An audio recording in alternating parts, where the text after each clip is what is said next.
Donald Trump is a top priority? Yes or no? I'd like to add, though, that can we be realistic here and let Mueller do his investigation so that we have something that is concrete and reliable? And he will do his investigation, and if I was a betting man, I'm fairly confident what it's going to reveal. There'll be plenty of grounds for impeachment. Well, I was just gonna joke, you just get pens, but yeah, you only do it. Do you support making voting a national holiday? Do you support Medicare for all? Yeah.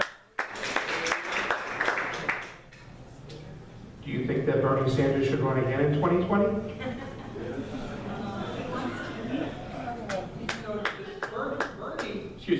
Bernie did a phenomenal job of bringing the issues to the table that needed to be discussed. And having him involved again in that very important dialogue, what's bad about that? Well, he's still the most popular politician in the United States, so that's why I wanted to ask that question. Okay. Do you think Russia changed the results of our elections? Yes, they definitely influenced the results, if not directly changed them. Do you support DACA?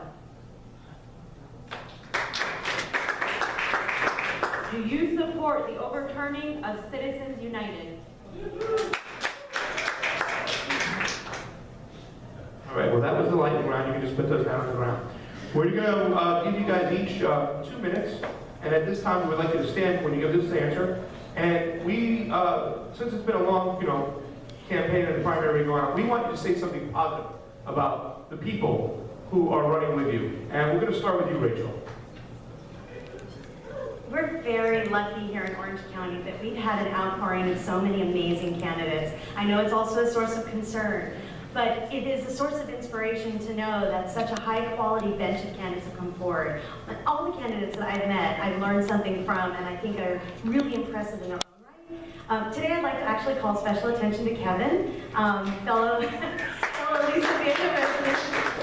because one of the things I've appreciated about working, I guess, on the same side of the bench, but maybe on different party lines, is that you're not about the party, that you're about finding great solutions. And I really respect that, because that's what we need more of in all levels of government. And I think that your grasp of the issues and your really concrete ideas for what we can change are very compelling. And whatever happens with this race, I hope we work together on creating a better future. Well, thank you again for the opportunity to be here with you tonight. And the candidates that have been involved in this race, including Kevin and Rachel, have done some magnificent things. And the biggest thing they have done is created a sense within the community that we all need to be involved in this political process. This combined group of candidates, not just here in the 48th, but the 49th, the 39th, the 45th, all of these great candidates, whether it's also at the congressional level, the state level, and local level, we are creating that energy that people want to get out and understand what's going on. I've been fortunate that 2 of those candidates, Laura Oatman, who's here tonight, and Michael Kotick, have withdrawn from a campaign and endorsed our campaign. But because of their efforts, they brought so many more people into this process.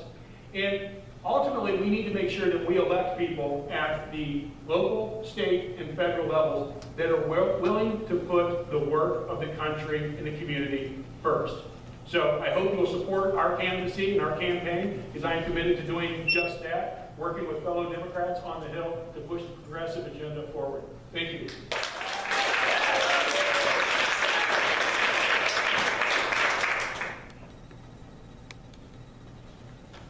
Process has been fun. Thank you all for being here. Thank you again, you guys, for all hosting our Revolution and Convo Couch. Our cup runneth over in this district, as we're all well aware, right? We do have too many great candidates, but that's a great problem to have. So, yes, working alongside these people, I hold no ill will towards anyone, which this far along in the race is pretty impressive, I think, right? It's been great to see Laura and Michael continue to be involved, right? They weren't just here for themselves. They were here for everybody. So I feel good about the future of California. I feel good about the future of the district. I feel good about the country. But thank you both. I know Rachel, I admire because sexism is a thing, and she has a lot harder time in this race because of that. So, good job. You have an amazing resolve, and I love everything that you've done professionally and philanthropically. Harley, similar. The work that you guys did with homeless is amazing. You've got a long track record of caring about the community, and I've seen you get better and better and better at addressing the voters' concerns. So, congratulations. Good job. Okay, at this time, I'd like to give you your last 2 minutes closing remarks. Starting with you, Kevin. Rachel, no. We've talked about most of the stuff I wanted to address. I mean, I think a lot of us are on the same page, and that was kind of a premise of the campaign is we agree on 80% of the issues as Americans. We really do. We want the government to stay out of our lives. We want safe streets, good schools, and give us a chance to live the American dream.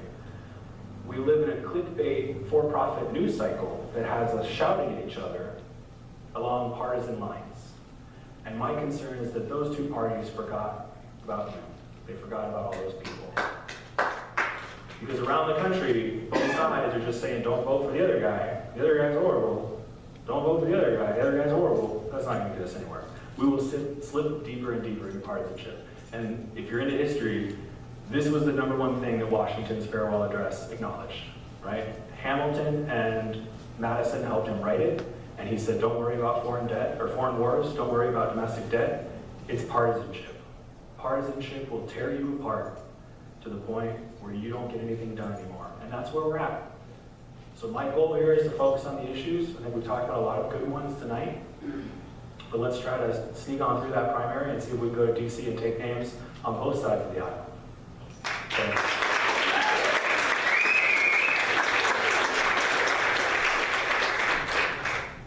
It has been an honor to be in this race. I have been just so impressed by, again, the candidates across all of the districts in Orange County.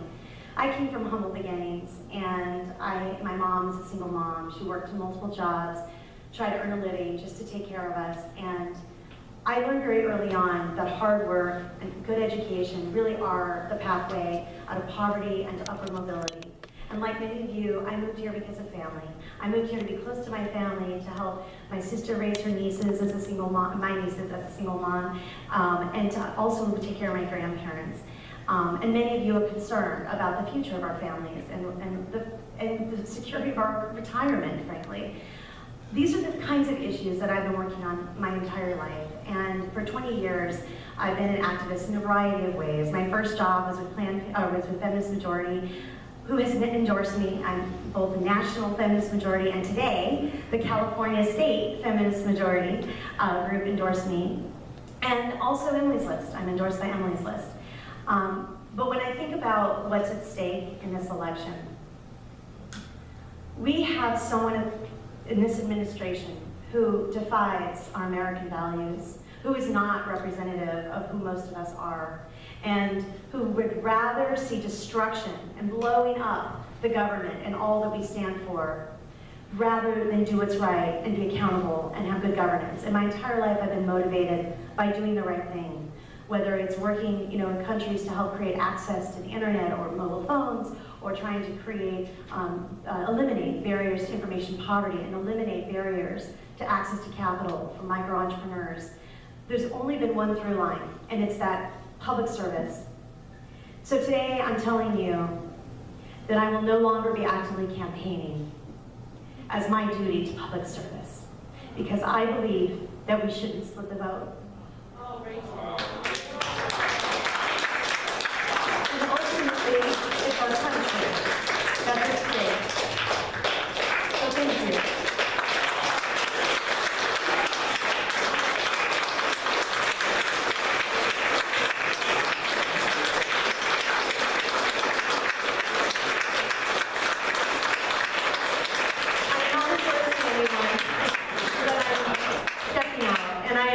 Serve you in another capacity sometime soon. Thank you.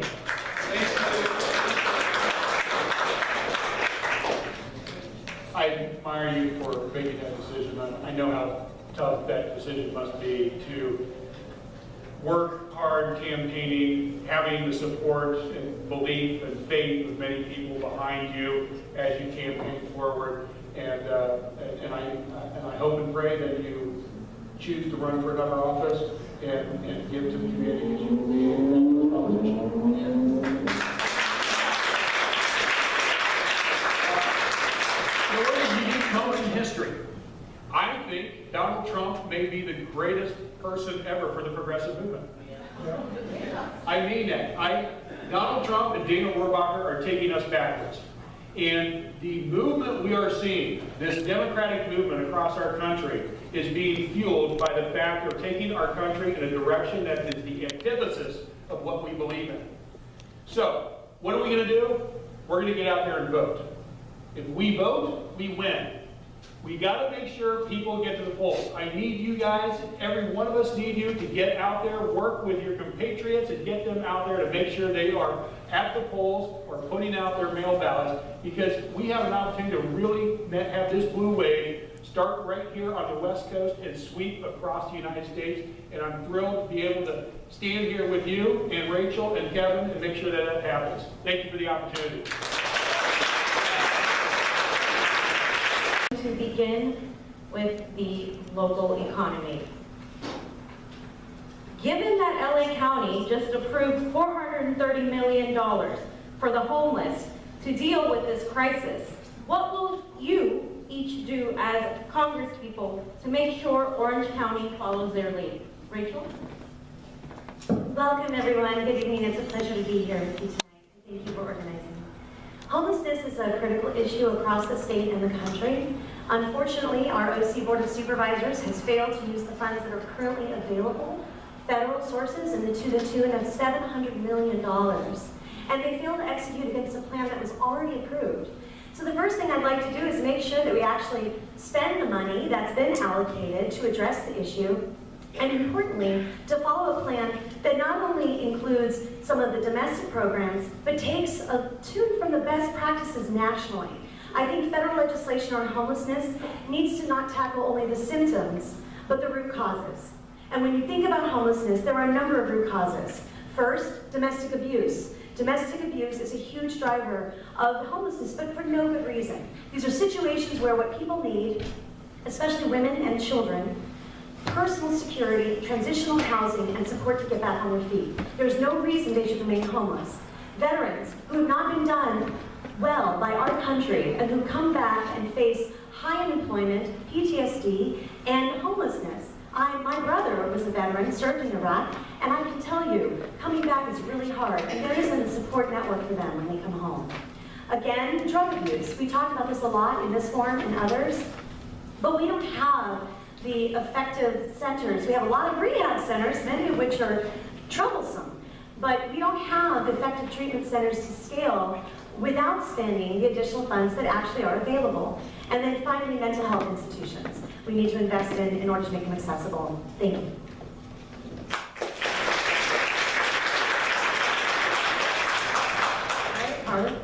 Thank you, and thank you for hosting this event tonight and the opportunity to be here. The homeless issue is critical, not just here in our district, but across the state, frankly, across the country. This is an issue that's been very near and dear to my wife and I. In fact, when we were in our 20s, we started a shelter for homeless families, because at that time, they would lose your job, you lose your home, you stay in a hotel, you run out of money, you live in your car, and then you make the very difficult decision to go to a shelter. And at that time, the typical outcome was that the men and the older boys would be sent to a men's shelter, and the women and younger children would be sent to a women's shelter, when really all that you have left is each other.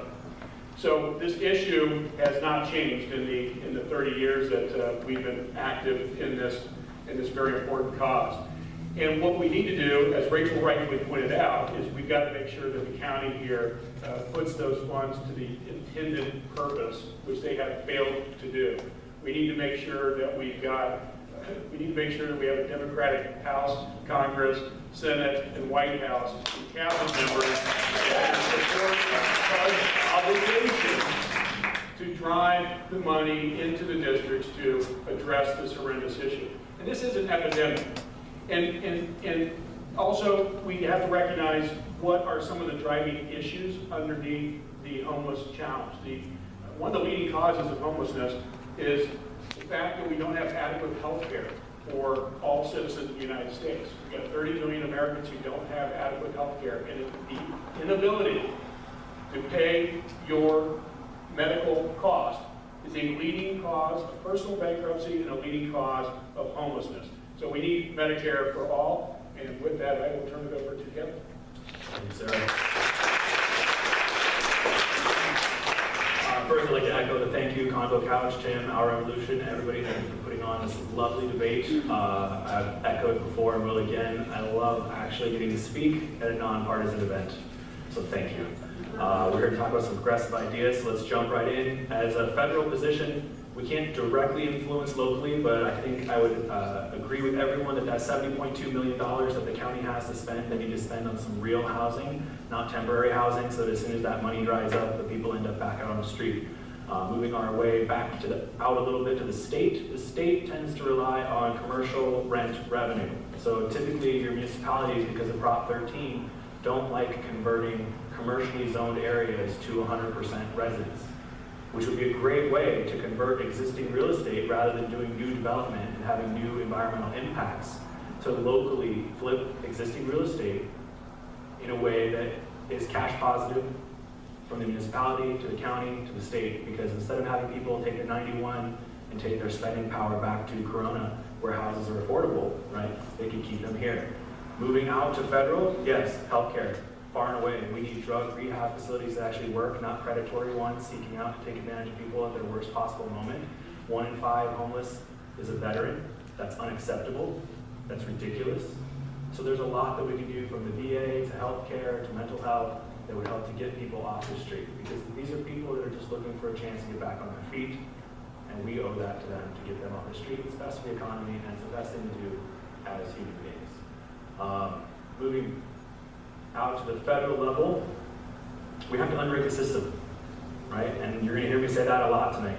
That takes a lot of different things. Working for an investment firm, I know what the taxes look like. I know how big the institutional investment space is rigged. I know what the 1% is up to. People cannot afford homes. Median household income in California is 70 grand. Median household price is $710,000. Good luck. Thank you.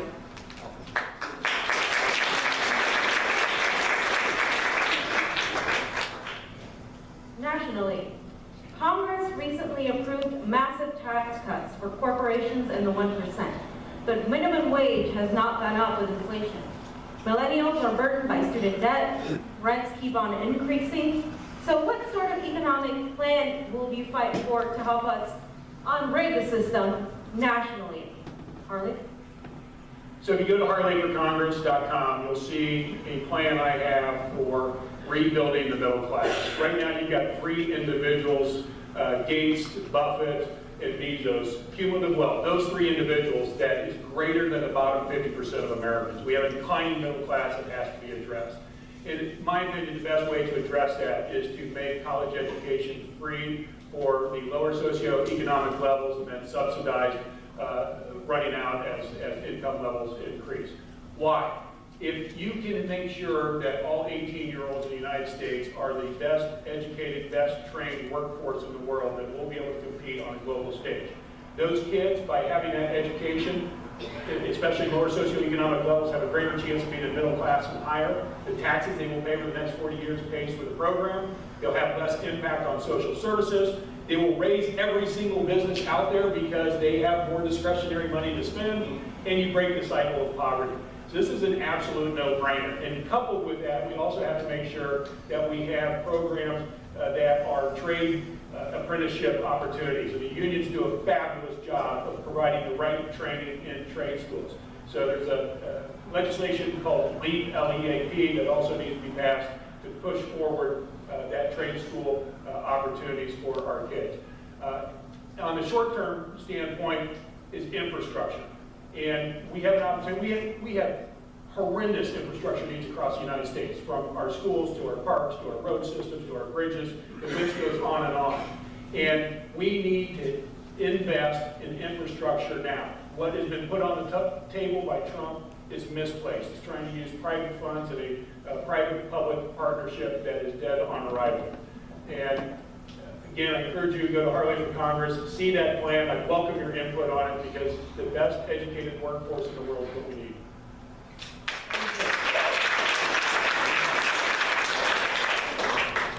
I think short term, it starts with the fight for 15, right? We have to get the federal minimum wage up over a graduated period of $15. It has to be a living wage for everybody. Now, we would do that in a way that doesn't affect small markets, right? Walmart and Starbucks can afford to pay that, right? The mom and pop down the street can't. But really, we come back to healthcare over and over again. We talk about unrigging the economy. Right now, the middle class pays for healthcare 3 ways. When someone shows up to the ER uninsured, your premiums and your tax dollars are paying for that because Hippocratic Oath, as we all agree, they need help, right? Now, your premiums from your employer, your private insurance, that's you paying again, and then your tax dollars go towards Medicare, Medicaid, and the VA. You're paying for healthcare 3 ways. So imagine how much more discretionary income you would have if we had a single payer system here in California like SB 562, and we created a bridge to Medicare for all by lowering Medicare to 55 and getting everybody in the pool. 2015 was the most profitable year for the health insurance companies ever. Don't let them tell you Obamacare is killing anything. It's not. And we got to get everybody insured, and that would free up a lot of money for everybody. I want to actually fight for unions. There's been parties talking about it for 30 years. I haven't seen it done. We're at 6% private sector unions. Let's pass a $4 trillion Green New Deal. Let's get our grid on renewable energy. Let's phase out the combustion engine. They're going to tell you it can't be done, but Europe is already doing it. In California, when we set fuel emission standards on cars in the early 2000s, they said we'd never sell a car in California again. Everybody sell a car?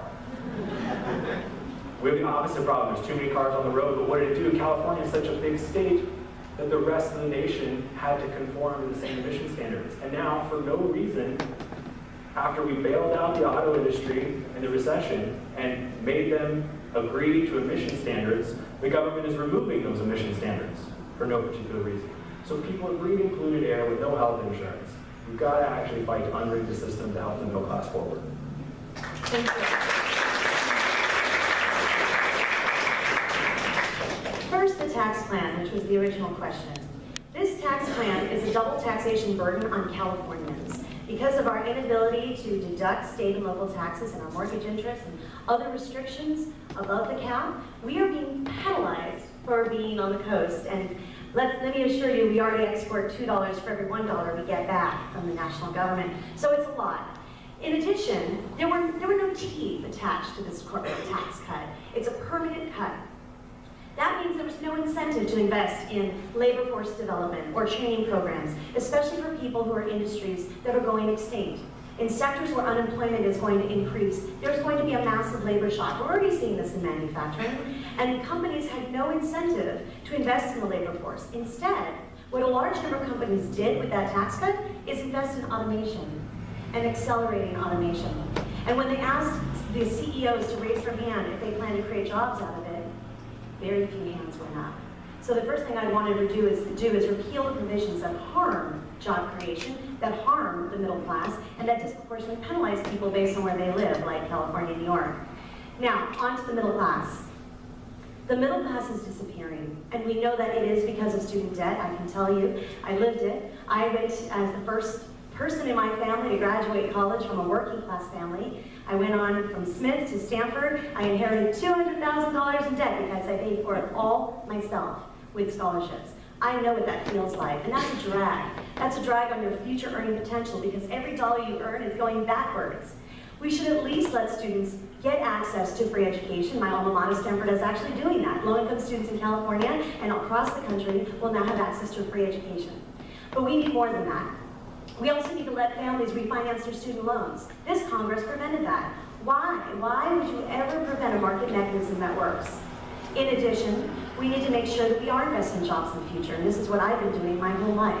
I worked on STEM programs around the world with the State Department, mentoring young women to go into STEM careers with the Tech at State initiative, and I also led initiatives at Google. Thank you. I just want to dovetail on what Kevin said about the $15 minimum wage, and I think you would agree that $15 needs to be the minimum wage across the U.S., but it needs to be indexed in areas where $15 doesn't cut it, like Orange County. and recognize that a 40-hour work week was supposed to be an economic opportunity, the ability to pay your rent, raise your family, and get ahead. And that is not the case right now. So in those cities and places where they have raised the minimum wage, all the fear that jobs would be lost and companies would leave, just the opposite has happened. And it goes back to my point earlier, the ability to have greater discretionary income in that market raises all businesses. Thank you.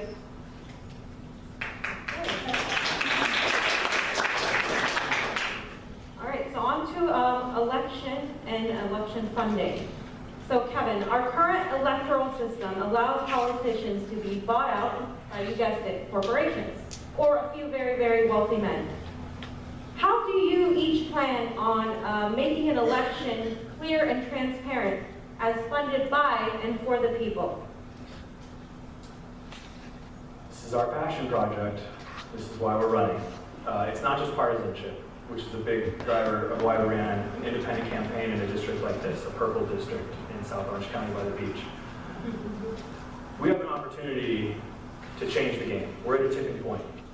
The internet has given us the ability to reach each other for things like this on a cheap, right? I have raised and spent less than 10 grand in this process. That was on purpose. Okay, I raised tens of millions of dollars at a company that raises hundreds of millions of dollars or billions at a time, and some of them are over there. We know how to raise money. If I wanted to hang a D by my name and go raise a bunch of money, that'd be fine. But I'm a corporate-free candidate because I only want promises owed to you. Send me to DC and let me fight for you. I will owe no one else promises. Because right now, this is a 4-horse race, no offense, with 2 guys from Team Red and 2 guys from Team Blue that all have over $1.5 million. They're already missing events to hear from people, to go to fundraisers in DC. Okay, and I don't blame them. They're not bad people. They're playing the game. But this is the way the game works. And if we're all going to shout resist at the system, we have to actually resist the system. You can't tell people to get out of the race from day one because they're not viable. And what every one of you means by viability is they don't have enough money in their bank account. Everybody getting that every door direct mail already? You want to talk about carbon footprint? You want to know what's funny? We're getting it too. Didn't they know to take us off the list? You want to talk about inefficiencies in government spending? It's already happening. If you elect people that spend 2/3 of their time fundraising, do not expect to get representatives that don't spend 2/3 of their time fundraising. It's up to you.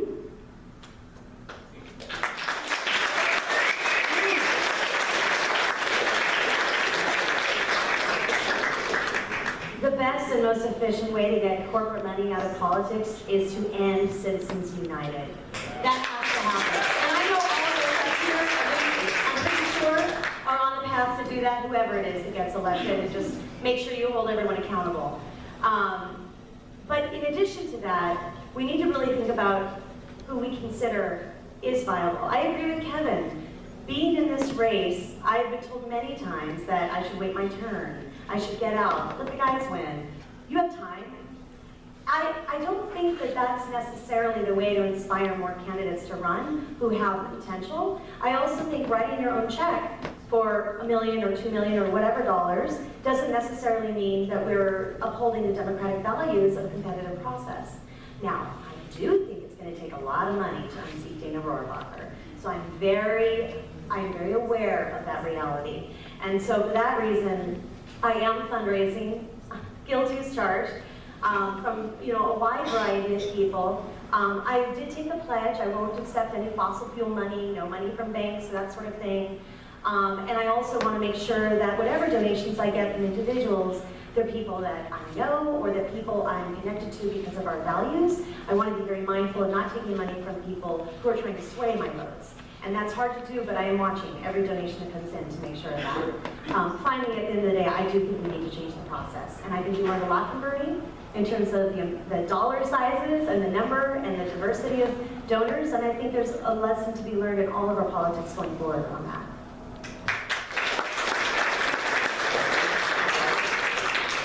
So Citizens United was a horrible decision.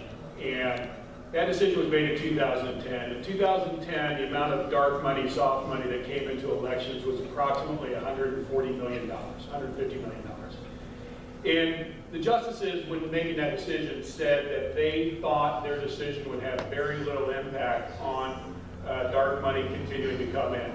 In 2016, it was $1.6 billion, 60% of it to Republican candidates, 40% of it to Democratic candidates. So we can't really do much about Citizens United because it is a Supreme Court decision. So I don't think we can wait around and wait for the Supreme Court makeup to be changed to overturn it. What we need to do is take action legislatively. Because what that decision did, it made corporations people too with First Amendment rights. Anybody here ever dated a corporation? Anybody ever been to a corporation's birthday party? Held hands with a corporation? No, so it's a horrible decision. And what we need to do is legislatively change what that money can be used with full transparency and accountability. But what would be even better than that is full finance campaign law change so that all money driving all campaigns at local, state, and federal level were taxpayer paid through means without having to do this fundraising.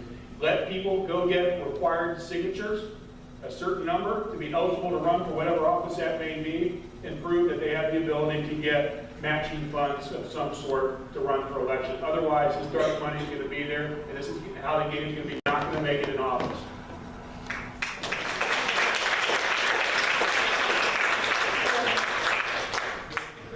If you don't play the game, you won't be in office. Right. But when you say you want to drain the swamp, and you keep filling it with people to spend all their time fundraising, it's a little difficult. When it comes to overturning Citizens United, that, again, Supreme Court decision, but checks and balances means the legislature can write something that trumps that, no pun intended. We are in the most partisan environment ever. I am an optimist. I do not optimistically think that this Congress is going to pass comprehensive campaign finance reform anytime soon. The last time they did was McCain-Feingold. So again, if we want to have a resistance, stop waiting for the machine to change itself. Stop waiting for the system to put its own checks and balances in place on itself. That's our job in a democracy. It's our job to send people to DC that don't owe any favors to either party or any corporation. They're just going to fight for you. To get things like the 3.6 million pounds of nuclear waste being buried in San Onofre out of the beach.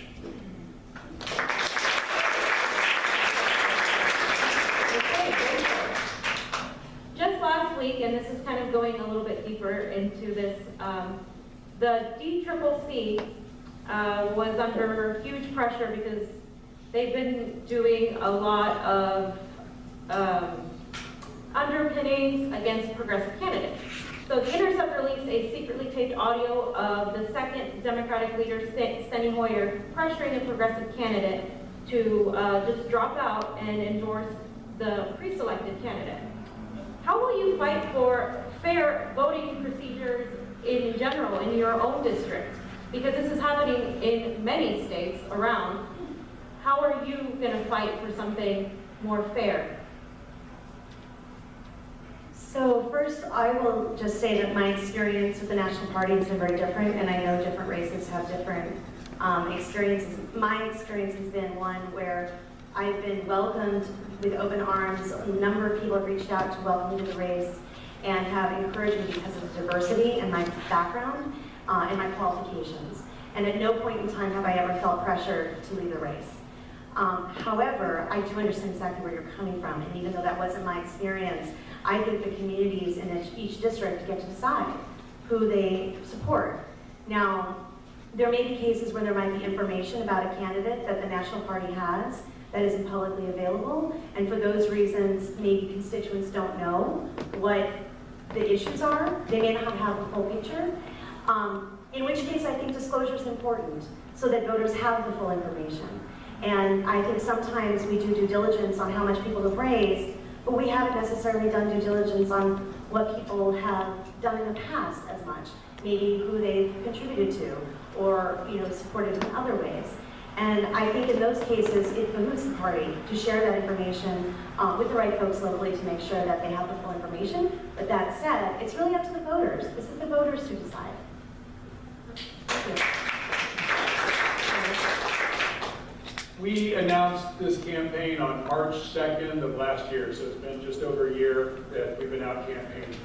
And not once did we test the polls or test which way the wind was blowing as to where we should be on an issue.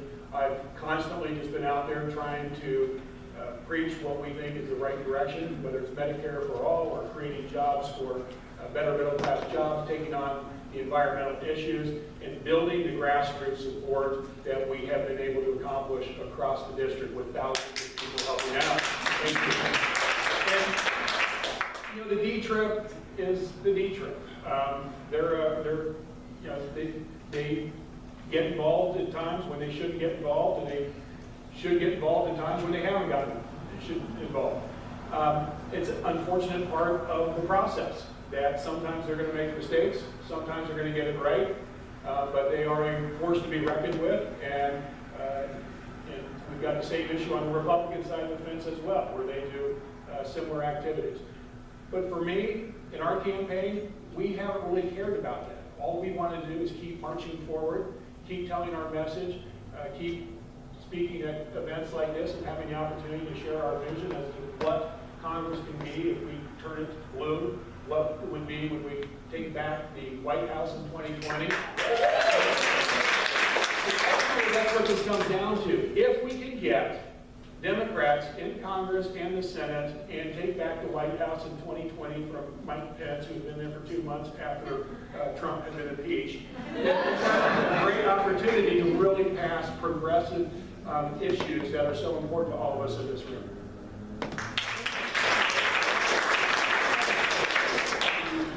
I would obviously encourage open primaries. I'm a big fan. If we study the primary process, you can always find problems from state to state, but at a federal level, I would encourage both parties, every state, local. I know more people seems cumbersome, but at the same time, you've all told us publicly and privately that we're all great candidates, okay? So don't discourage great people, but don't be naive about this process either, because I benefited from being independent and small. People have had private investigators on them. There's been opposition research paid. People have been hacked. I mean, you have to put up with a lot to do this. Petitions have been circulated. Death threats have been sent telling people to get out. Okay, so you have to understand that it's easy to sit back and say, coalesce around one person. But I got into this race because I couldn't find somebody to vote for, and I couldn't find somebody to volunteer for. So you can yell and shout and tell the millennials and the minorities and the union members that you're going to need to flip this district, that they better show up or else the other guy's horrible. But that's not going to work. And if you've learned anything from the last 3 successful politicians, Barack Obama, Bernie Sanders, and Donald Trump, they fought the system by being inspirational. And one of them used fear as an inspiration. And we're not going to do that. But you have to understand that you can't just yell at people to coalesce behind a candidate because you want to.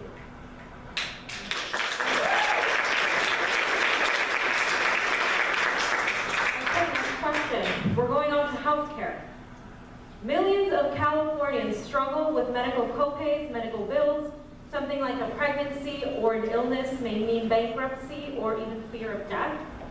What will you as a congressperson do to ensure free public health care for Californians or allow access to more visual, dental, health, and mental aid? Harley. Thank you. We've been endorsed by the California Nurses Association, which I'm really proud of because I have supported Medicare for all and 562 as well. Now, 562, one of the things that could be a problem is the fact that Trump position on California, he is certainly doing everything he can to take shots at California. And 562 is based on those federal funds still coming to California.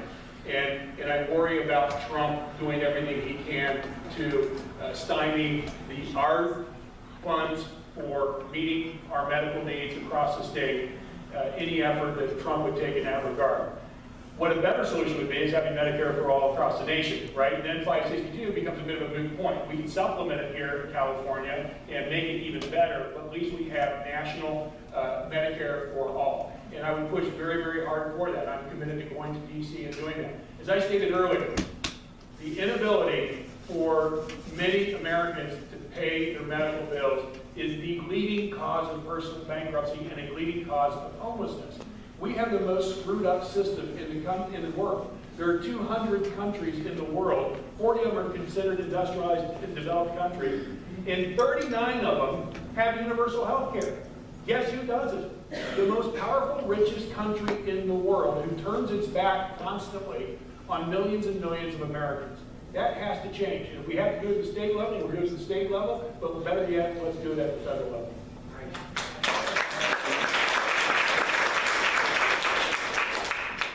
This is one of those where I'm trying to be honest on the devil in the details. So I agree we need to get to Medicare for all, but we can't just write a bill package and snap our fingers because it needs to work right the first time. Or a big segment of this country is going to jump on us and say, see, it didn't work. We can do it as a bridge, single payer, the bridge to Medicare for all. California is perfect because it's almost 40 million people. You need a diverse population to do that. Right now, we're subsidizing the older and sick folk, and we have 10,000 people a day turning 65 in this country.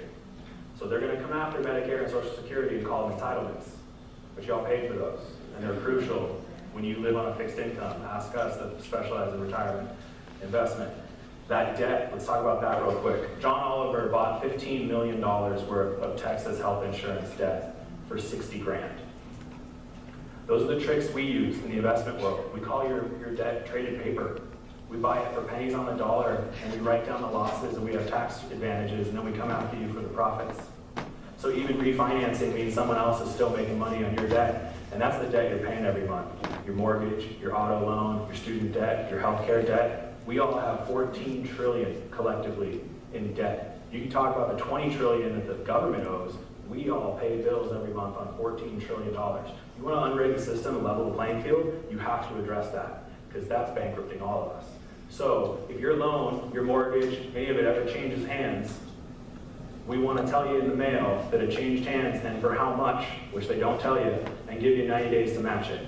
Because if her 200 grand or my 100 grand in law school loans changed hands, and they said, by the way, we bought it for 30 grand, well, I'll march right into the teacher's credit union, thanks to my wife being a third-generation public school teacher, and I'll get a personal loan at 30 grand at today's interest rates, and I'll buy my law school loan off the table at 75 cents on the dollar with a lower interest rate. There's no taxes, there's no subsidies, it's just giving you access to buy your own debt off the table. These are the kind of solutions we're coming to the table with at wehavethingstodo.com.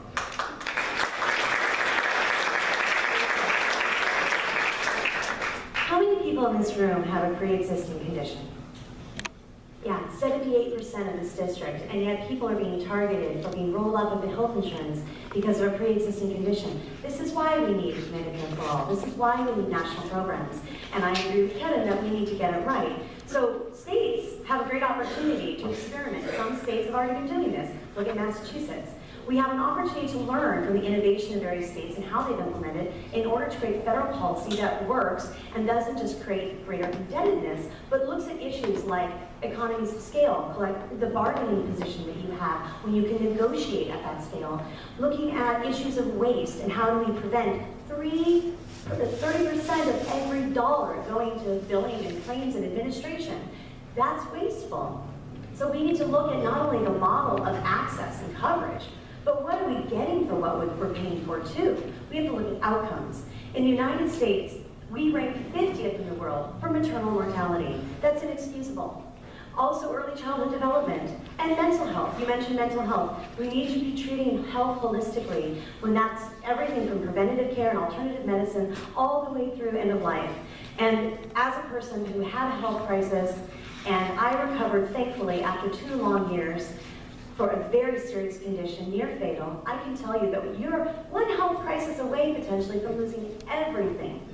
And when I took care of my grandparents when they were aging, which is why I moved back to Orange County and had them move in with me, I knew that it was because of Medicare that they were able to get access to the health insurance that they needed so they could have critical health support. So I understand this issue intimately, and at a national level, we need to bring the best practices of all the states, while also keeping in mind towards how do we scale this, how do we sustain it, and how do we ensure that every American has access to high-quality care and great health outcomes. Thank you. I'm not sure if I heard you guys are for Medicare for all or not, but regardless, if you don't have Medicare for all, the fact is we are spending a lot of money that would be saved if we move to Medicare for all. So let's open up the doors, let's allow people to get into Medicare, individuals and companies, let's reinstate the individual mandate, and let's start lowering premiums for all Americans. Okay, so America is the only industrialized nation, Kevin, with the highest percentage of people in prisons. California weighs $75,000 a year to house each prisoner. That's the equivalent or more of being in Harvard for a year. How do you plan on reducing, liberating our prisons from inmates? Yes. Great question. Criminal justice reform, right? It's embarrassing that we thump our chest as the freest nation in the world and we lock up the most people per capita. That's not freedom, right? We have a cash bail system that drastically affects the lowest socioeconomic classes among us, right? We were talking about homelessness earlier. You have a lot of people that are going through the system because they're just broke. They get bench warrants issued for them because they haven't paid X, Y, Z fine, right? We've got to get rid of that. That's an 8th Amendment violation. Where are all my constitutional legal scholars on the left and the right on that one? It specifically says excessive cash bail, and we're doing it to everyone all around the country. We have to end private prisons across the country. I'm sorry, but if the state is going to remove your freedom, somebody doesn't then get to profit off of you. These guys get paid 80 cents an hour. This is a 13th Amendment violation, because last time I checked, that is indentured servitude slavery. They're making them do jobs in certain communities that the government doesn't have to pay for because they can pay these guys 80 cents. Did we want to go back to the chain gang? Did I miss that memo? And Cool Hand Luke was a great movie, but I don't really think that's what we're looking to do as a free society. So, I don't know, there's a lot with criminal justice reform. Oh, let's decriminalize marijuana. Yay! Talk about a state rights fight. The state of Colorado is 5.4 million people. In 2016, they legalized marijuana and did $1.3 billion in sales. That was $200 million in tax revenue for their schools. Anybody want it? All right, I said Colorado is 5.4 million people. How many people are in California? 38 million. And we've had a longer medical marijuana infrastructure.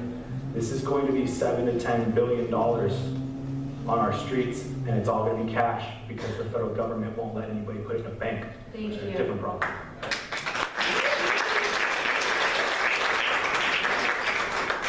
Currently, our criminal justice system is criminal and unjust. We have disproportionately burdened communities of color with arrest. And time spent in prison is time away from families. We need to take a hard look at people who are currently in prison because of nonviolent drug-related offenses and look at how we might change those sentences in a fair manner that's consistent and get rid of rules like 3 strikes law, which are further increasing disproportionately arrests and imprisonment of certain communities. When a child loses their parent to prison, it's akin to losing a parent to death. That's the level of trauma a recent study found. Think about what we're doing to communities all over this country. I agree, we need to end the privatization of prisons, not only because it is completely unconscionable that we would have something like slave labor in the United States of America in a private market, but in addition, because we know enforceability, monitoring goes down, quality goes down, conditions become horrific, and there's no agency that can represent the inmates effectively. So what we're doing is profiting certain corporate interests, who, by the way, have a direct line to this administration. Finally, I do want to say the Department of Justice is working to further criminalize marijuana, so they're going in the wrong direction. And the way they're trying to classify it is a Schedule II drug, which has no medicinal benefit. I don't know about any of you in the room, but medicinal marijuana has been very effective in the state for a long time, and I agree, we need to decriminalize it, we need to take it out of the shadows, it needs to be able to operate like a regulated industry, and I would also love to welcome those dollars, the taxable revenue that comes from that industry that should go right into education. Speaking of more affordable education for all, thank you.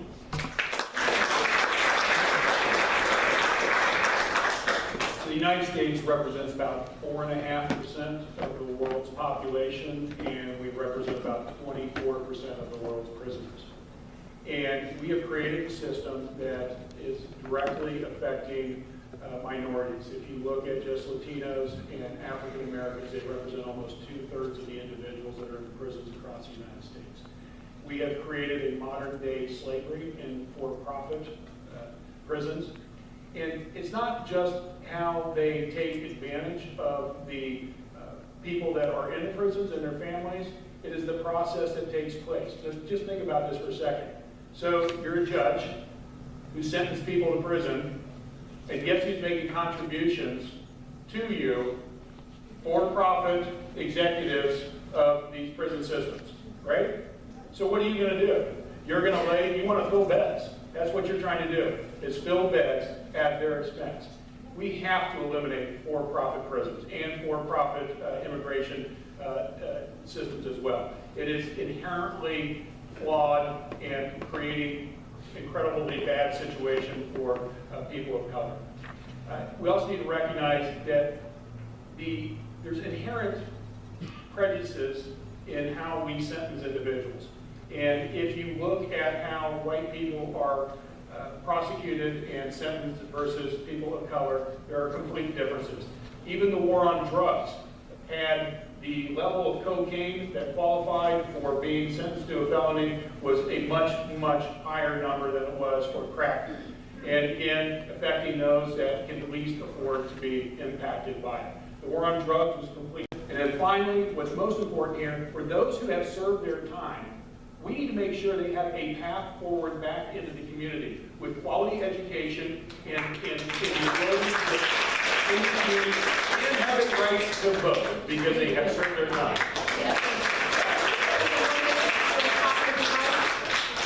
No, I agree. I think we should hold all prisons to a measure of reducing recidivism. That should be the goal, and especially in a for-profit market, as Harley mentioned, they have the opposite goal, right? They want more people coming back into the system because that's change.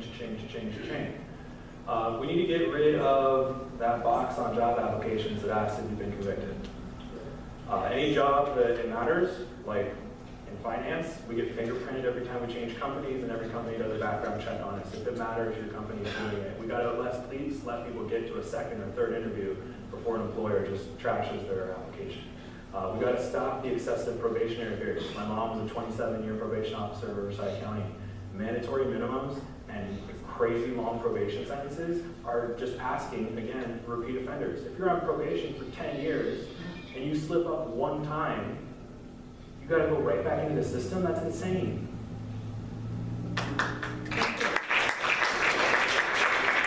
Okay, Rachel, we're on to the environment. Millions of pounds of waste have been sitting on San Onofre and Diablo-Canyon nuclear power plants for years. If water drains from these pools, fire is a real threat, especially oceanside, especially to the animals, plant, and communities living around. What will you do to combat this pressing issue? So federal policy is directly linked to the San Onofre issue because this is in the federal jurisdiction. And the issue is that there's a number of issues with San Onofre. First, the way that the waste is stored doesn't take advantage of the fact that you can actually recycle spent fuel and separate it from spent waste. And right now it's all being put together, which just increases the amount. The canisters that are being used are old technology. It's not best in class. Japan, Germany, they've done much better than this. It's readily available on the market. And worse, these canisters are not built to be resistant to sea, air, and water. And yet the storage facility is right on the beach. And in fact, I grew up, part of my life, I lived in Nevada, and Yucca Mountain was a big deal, and Harry Reid, promised to close it down. But this is actually one of those cases where at a federal level, it's appropriate to go back and say, let's open it up. Let's get rid of this waste because it's more dangerous to our oceans, to our populations within a 50-plus mile radius. And in fact, we're talking about a lifetime of damage and toxicity.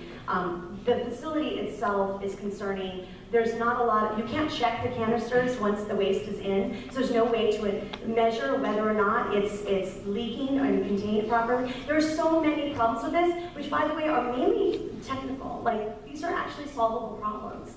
One of my friends was one of the lead engineers when the Fukushima plant went through the disaster. And he had to go back there and try and restore safety and security. He's alive, he's fine. But what he told me about San Onofre is really appalling for America. We really need to be aware that this is a very critical issue right at our seaside. Thank you. The issue really comes down to where to store it and how to store it. And the issue of how to store it, it's not old canisters, it's new canisters that Edison's trying to use that are unproven. They're less than an inch thick, while the rest of the world has been storing spent fuel in cases that are about 10 inches thick, not quite 10 inches thick. And the canisters that Edison is proposing have failed in test. They have shown, as Rachel pointed out, to not be susceptible to the sea air here. So the question really is, they're just doing that because they're trying to save money. And there's a reason that the U.S. Navy uses the bigger canisters for its spent nuclear fuel, because it's proven. So we need to start with what's proven technology out there and use that. The second question is, where are we going to put it? And look, I recognize other parts of the country don't want it, and I appreciate that fact, but I also know that spent radioactive fuel on a coastline in an earthquake designated area is not good either. So we need to work with the federal government and make sure that we get it housed in the proper canisters and moved offshore as far away from an earthquake zone as possible, as quickly as possible. There are funds out there right now under the federal government to address this. It's simply getting people in Congress from this area who are committed to addressing this in the right way.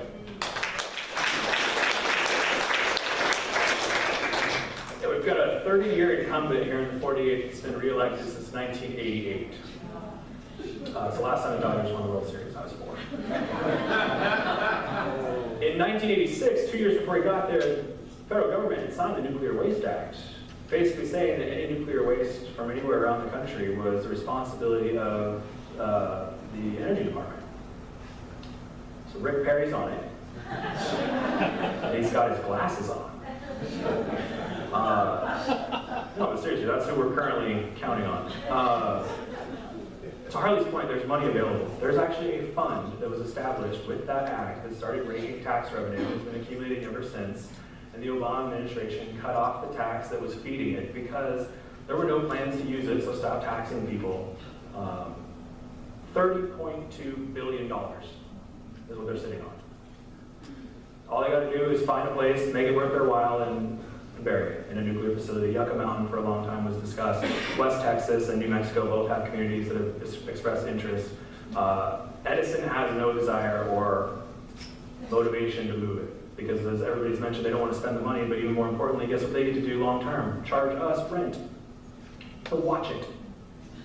Even though they can't inspect it, even though it's corrosive to salt water 108 feet from the beach, just above the water table. So if we have sea level rise, if we have an earthquake, North Korea doesn't need an ICBM with a nuclear war tip. They need a torpedo or a Molotov cocktail over the fence. We cannot have a Fukushima event right next to Camp Pendleton. Where is the Pentagon on this? Because a 50-mile radius of that nuclear power plant is everybody here. It's 8.5 million people, and it's the port of Long Beach, and it's Camp Pendleton, where we train our bravest and best to keep us safe.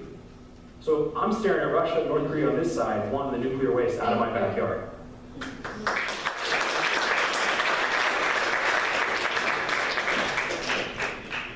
When I had my first public debate with Dana Rohrabacher back in November, I asked him this question: why aren't you doing more about San Onofre? And he had two answers. One, it's not in my district. And two, well, ISA doesn't return my calls. So I don't really know what to make of that, but what I can tell you is that almost anyone would be better on this issue than Dana Rohrabacher. And just remember that this is a real problem, and it's imminent. It's imminent. And I've spoken to to the commissioner, energy commissioner, I spoke to my advisor, who's currently the chief environmental advisor for Jerry Brown, on this issue. I've been making the rounds, I've been trying to find chain of command, and it is a very diluted issue because there's so many entities involved. But whoever gets into this office, this has got to be on the top of the list of priorities, not just for this district, but for this entire region. Thank you. Harley, scientists across the board have screamed that climate change is real, it's dangerous, and it will affect our way of life. It already is affecting our way of life. 60 to 80% of the public support renewable energy, including Republicans. 300 mayors nationwide have pledged to get legislation passed. How do you plan to combat climate change as a very dire and pressing issue, and how do you plan on making it supportive of our economy? Well, the best way to address it is defeat Dana Rohrabacher and get Donald Trump out of office. This is the greatest issue facing humankind. And while we appreciate it in this room here, there are certainly a lot of Americans who don't fully appreciate how big of a problem this is. And when we talk about climate change, the reason it is so insidious is the fact that where we have built our farms, our homes, and our cities are all based on predictable weather patterns over the last 1,000 years. And if you change those predictable weather patterns in a short time of a generation or 2 generations, where we built our homes, our farms, and our cities can become obsolete. This is well beyond the widening of the 405 when it comes to an infrastructure issue. It's literally making everything we have built around the world built in the wrong place. That's why there are estimates right now that by 2050, there will be 200 million climate refugees across the globe. So what do we have to do? We have to focus on renewables. We have to eliminate immediately the $80 billion that we set aside annually for fossil fuel incentives development and reprogram that money, refocus that money on renewables. It is proven from Stanford studies that we move to a renewable-based system of solar and wind and geothermal. We can not only defer billions of deaths on an annual basis, create tens of millions of jobs, we also increase the economy as well. So the interesting thing here is while this is a tremendous problem, it's almost a tremendous opportunity for those who embrace the fact that you can create clean tech, clean energy jobs. And that's exactly what we should be doing right here in Southern California.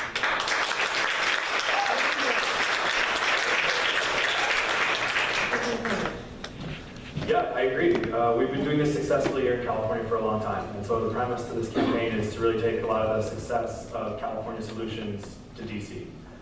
One of the things that we can do is drop the partisan shaming by running as an independent, because how many people in here know someone close to you that does not believe in climate change?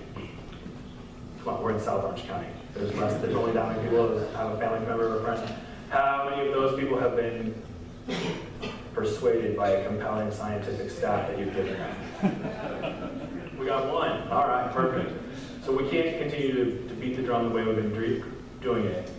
At our firm, we run a renewable energy fund that buys solar and wind farms and sells the power to utility companies. Around the country, states are making the utility companies increase their renewable footprint. Here in California, we have to have their utility companies at 50% renewable by 2030. They already need to be at 33% by 2020.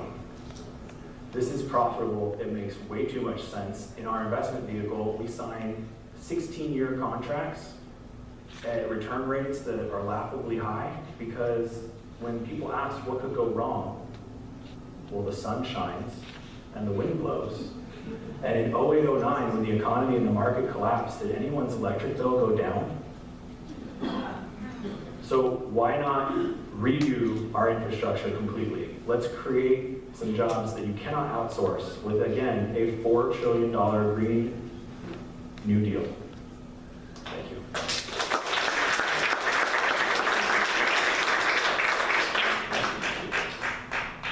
I've been working on this issue since 2006 when I helped create a $1 billion fund on behalf of Google to invest in large-scale philanthropic initiatives. One of the first things we did was look at 3 key pillars in how to affect both climate change in terms of mitigation as well as adaptation. First, looking at infrastructure and energy generation. So what we did is we used data centers. Data centers use a lot of energy, right?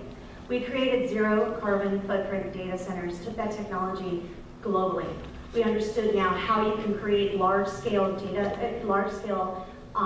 energy generation and then apply it to local communities. So then the data centers were also then powering energy for nearby communities. In addition, we invested in the first prototype, which was the first plug-in rechargeable vehicle, later known as the Prius. So we had a joint relationship with Toyota to develop the first prototype for the first Prius on the market. In addition, we worked on federal policy. We know that the policy environment is critical for whether or not an emerging industry can thrive, and the policy environment is still hostile. And this is the emerging sector of the future. I'm a big believer in investing in sectors where you can create the jobs of the future, and I do think that Orange County has a competitive advantage here for a lot of reasons. We have the investment capital, we have the talent, we have the sunshine, we have the waves. There are so many reasons why we stand to gain from a transition to a 100% renewable energy economy. And I want to be front in line, not just applying what I've learned about how to adapt to climate change and how to mitigate it, but also by showing leadership by rejoining the Paris Agreement and making sure that the global community of leaders understands that we're serious about climate change and we have a lot to bring to the table. Everybody should know that when the United States pulled out of the Paris Climate Accord, that we joined 2 other countries. So there was 3 countries that weren't in that. There was Syria and Nicaragua, who have since joined. So we now stand alone in abdicating our role in addressing climate change. And 97% of scientists know this is a problem. And I know if Dana Rohrabacher was facing a life-threatening situation and met with 100 doctors, and 97 of them told him, this is what you got to do, and 3 of them said, you got to do this. Everyone here knows exactly what advice he would follow.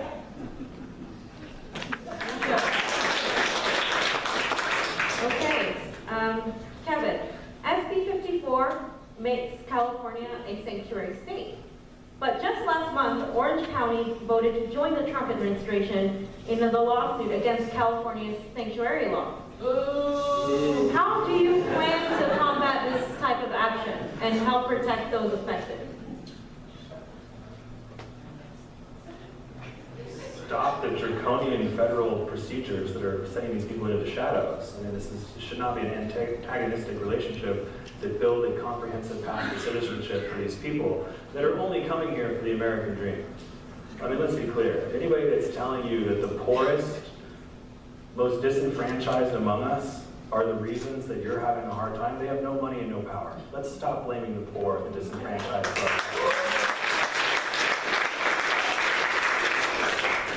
When the cities join the county in suing the state, guess how many legal fees you're paying for?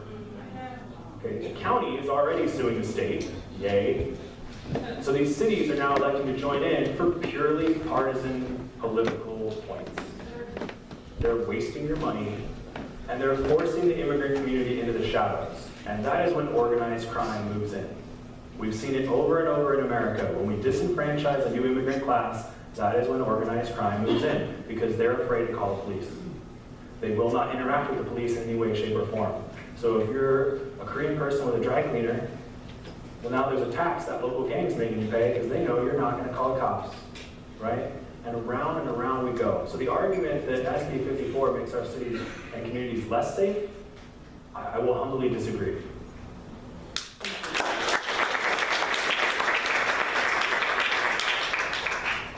Orange County, in several cities and city council meetings, many of which I attended and spoke out at, is violating some fundamental tenets, not just of human rights, but also of governance.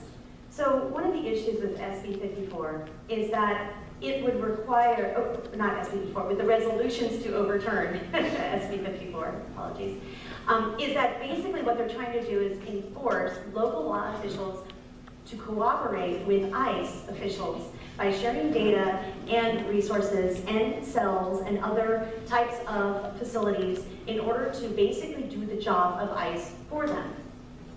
Did you know that ICE has a large contract with Orange County to the tune of $24 million to the Sheriff's Department that's at stake if they don't pass these resolutions to repeal SB 54?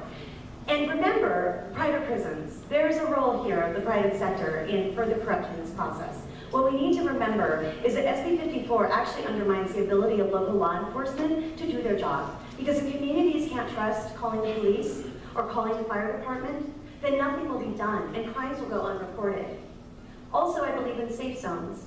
A church, a school, a hospital, these should not be recruiting grounds to try and detain and deport people. We need to have the understanding that families need to belong together and should be torn apart and disproportionately targeted in order to make a quick buck.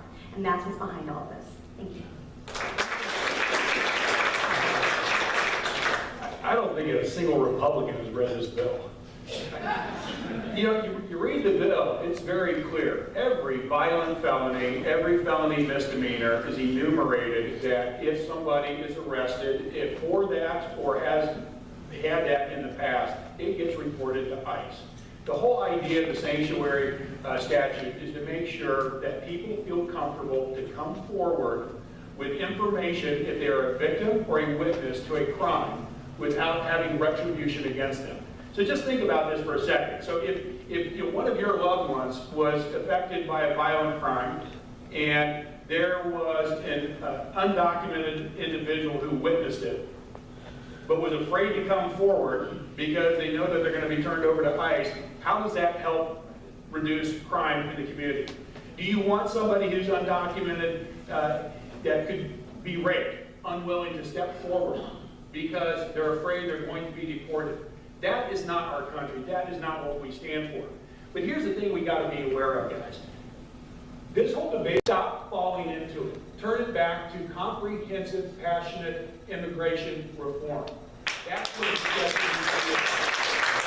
Let's talk about sanctuary cities. Turn the conversation to where it needs to be. Talking about a path to citizenship for dreamers and compassionate immigration reform.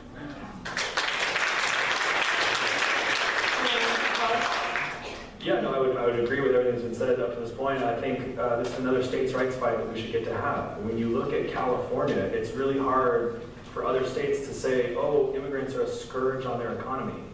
I don't know if you're all aware, we have a projected $6.1 billion surplus as a state economy now. We're the #1 economy in this country, far and away. We would be the 6th largest economy in the world if we were a country. Stop telling me that immigrants kill the economy. We're at 4 million.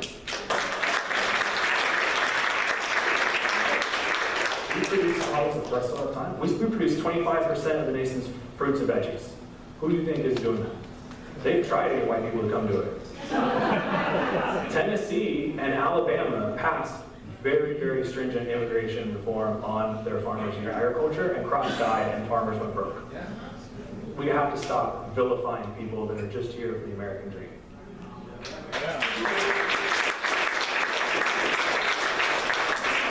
The U.S. has been at war with the Middle East since forever. In 2011, we went into a war because of weapons of mass destruction that turned out later that they weren't there. We recently unleashed a missile in Syria because of a dictator that is a threat to the people. But when Flint, Michigan still has no clean water, when veterans are at home, are homeless, and have been suffering from PTSD, and the economy is at a very low end, how is it even excusable to engage in another proxy war? And how do you plan on voting when it comes to war?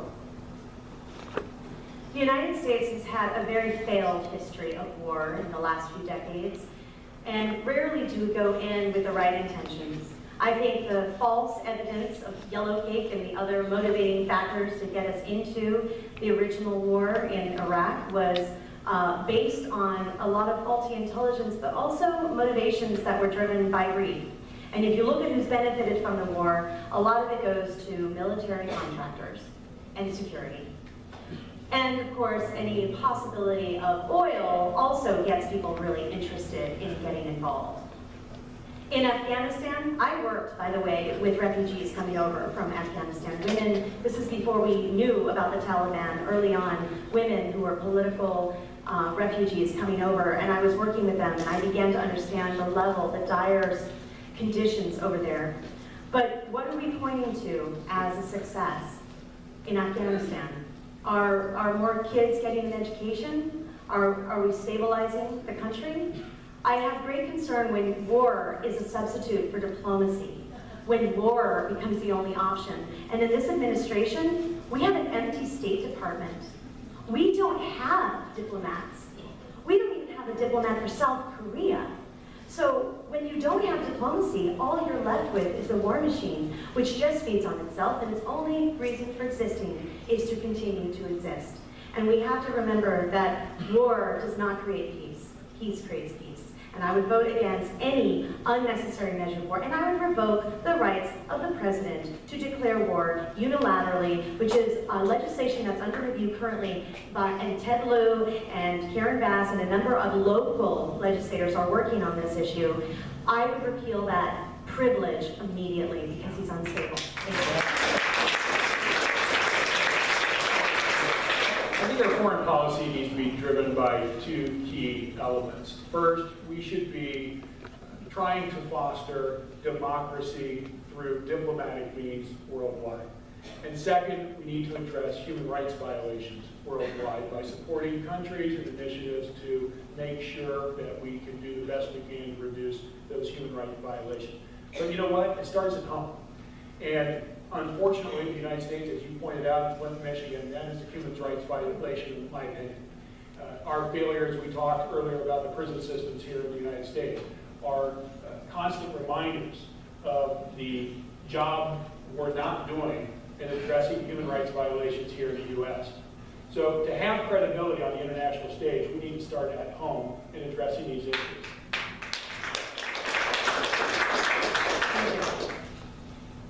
Any model? It's just my turn, I think. Oh, man. Foreign policy. Clickbait media has gotten us further entrenched with bombing somebody being an easy solution. It's really hard to sell the public on comprehensive, multilateral Iranian nuclear negotiations or what have you. But we have to absolutely, first and foremost, as a Congress, and I think we all will, limit the AUMF, the authorized use of military force by the White House. That should be a bipartisan thing. Congress should have to weigh in on the use of force. If we really want to be that shining city atop a hill, that role model in this world, we can't do it by dropping bombs on people. You do it through economic relationships, to be honest. That's where most diplomacy comes from. So I'd like to see more things like TPP, and I know that splits the room a little bit. We can work on the manufacturing component here at home, but what do we get with TPP, that Trans-Pacific Partnership? We get allies surrounding China and North Korea. Yes, please. Australia, Vietnam, Philippines, Japan. I want those economic allies between me and them, the same way we have NATO allies in the East between us and Vladimir, which is what he's very upset about. Economic allies is the number way to avoid war. We had a $110 billion contract of arms sold to Saudi Arabia. Saudi Arabia did 9/11. Saudi Arabia funds ISIS. Saudi Arabia and Iran are going to engage in their own proxy wars with or without us, but can we at least cancel the open check of $110 billion for munitions to do that and kill people in Yemen? I think that's something we can do. I've worked with heads of state around the world, and what we've seen with this administration is the undermining of long-lasting global alliances that are absolutely critical for maintaining global peace. When I spoke with heads of state in areas in sub-Saharan Africa, Kenya, Tanzania, they couldn't believe the horror of what they were being called by this president. Countries which have always had our back are turning around. And the risk right now, our national security risk, isn't just the very direct attacks that could happen. It's the 1,000 little cuts that are destroying the fabric of global peace and undermining treaties like NATO. So what we need to remember is that whoever gets into this position has to do the job of rebuilding global alliances. I spent some time working in global alliances. These are complex, multifaceted, long-term relationships that require an enormous amount of care and diligence. And we've done a lot to destroy them, so we have some making up to do. Okay, thank you. Okay, we have one final question here. Before the break. Who did you vote for in the 2016 primary and why? I voted for Hillary Clinton because I wanted to win president.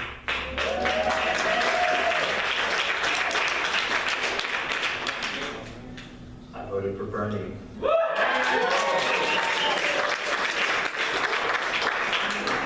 I voted for Hillary. She showed me the way. Well, I didn't say why. I believed in Bernie's platform the most because he wants to challenge the system and level the playing field for the middle class. Great. So we are going to take about a 10. Okay, and this question is for all of you. We hear a lot about the power of the millennial electorate. How will you get out the millennial vote? Start with you, Kevin. We're coming up on the last 30 days here. That's the point in which we millennials start paying attention. So we're going to put a big push on where they are, right? Not where they aren't. They're not checking their mailboxes and they're not watching cable news in the middle of the afternoon. So we're not going to have to waste those dollars. We're going to be able to go hard at them on social media and through networking. But more than anything, as we mentioned before, that generation, if I may speak for them, will not show up to vote just because they're supposed to. We got to give them some policies and some things that they're excited about to go vote for.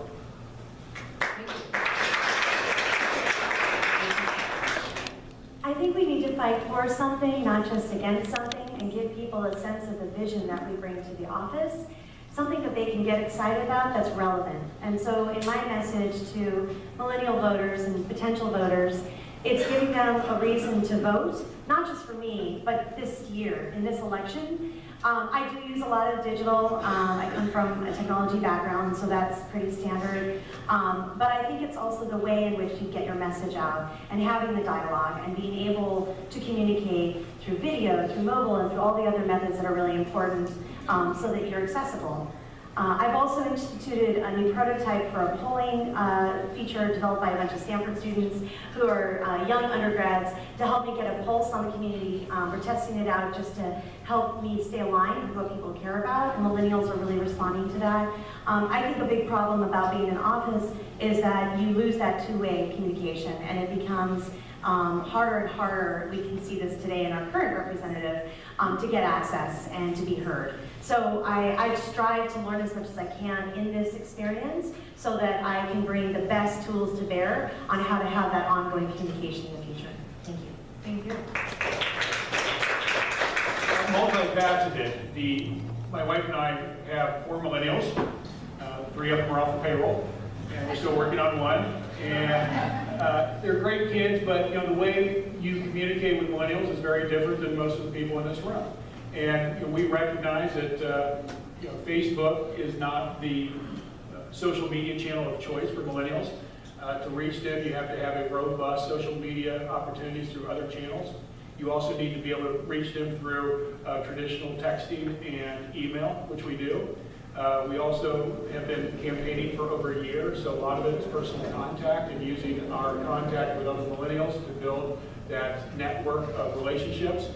And finally, direct mail. Ironically, direct mail does really well with millennials. And the studies show, because just remember the first time you got an apartment or got your first house, it was kind of fun to get mail, right? It gave you a sense of permanence. And so again, studies show that direct mail really resonates with millennials. Not all direct mail, but direct mail during election time, because it's a way that they get some of the information that's important to them and decide, because they're getting their voter pamphlet, they're getting other information, they're getting slates, so that direct mail dovetails with those other efforts. Thank you. You can speak to millennials like adults, just the same way you speak to anyone else. Yeah, No, I just mean in general. we hear a lot of the preface of like, the way you talk to these kids is. And it's like, well, just give us a chance. You need to give us solutions to show up for, again, right? The big banks coming out of the recession, do you know what their lending rate from the US government was? 0. They were borrowing money for free to lend it back to you. And then they didn't lend it back to you, they invested in the stock market. The stock market is not the economy, and millennials know it. They also know that they were promised that if they went to college and got a good job and played the game, they could get the white picket fence and the pension fund and the 2.3 kids and a dog. And it's turning out to be a big fat lie. So give them solutions to take care of their debt, give them solutions for a path to an employment status that gets them a cost of living in markets like California where they can actually buy a house, because it's not the avocado toast. So this is for Kevin and Rachel. With limited funds and volunteers, what is your strategy for winning? This is from Jeffrey Johnson.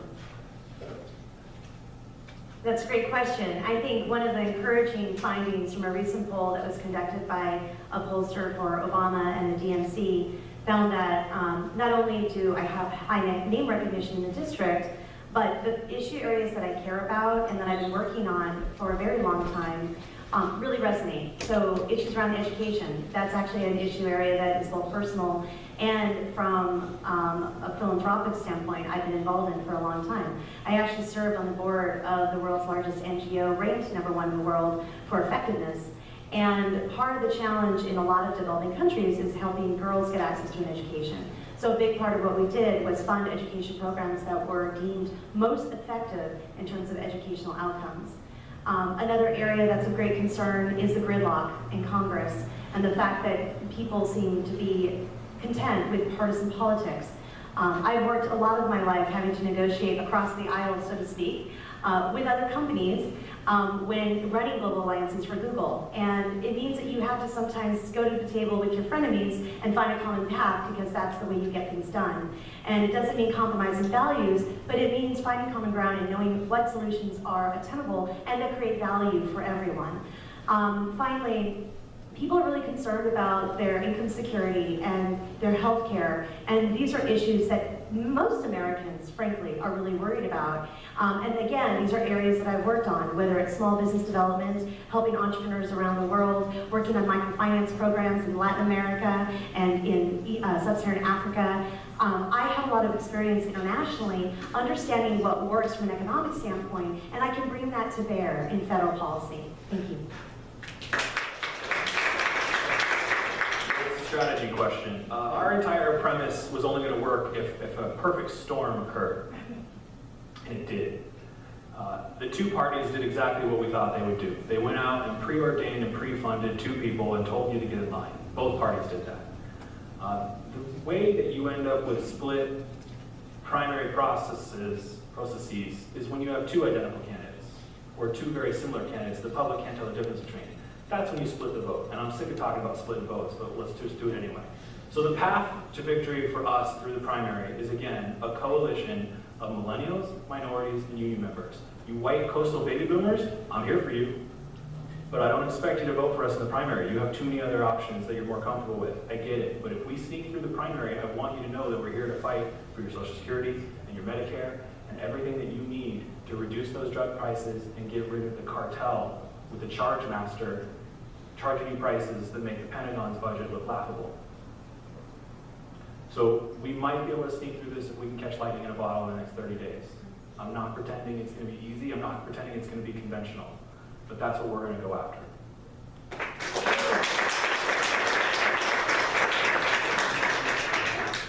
This is from the Chicano Latino Immigrant Democratic Club of Orange County. This is for everyone, so we're going to start with Harley. The Trump administration has launched a campaign of hate and fear against our immigrant communities. It is clear right now that we need to be bold leadership in Congress that will stand against xenophobic attacks. Do you support sanctuary cities that prohibit police/ICE collaborations, and do you support abolishing ICE? Yes and no. Yes, I support sanctuary cities and the sanctuary state. No, I don't support eliminating ICE, but I certainly support putting greater limitations and transparency on how they operate.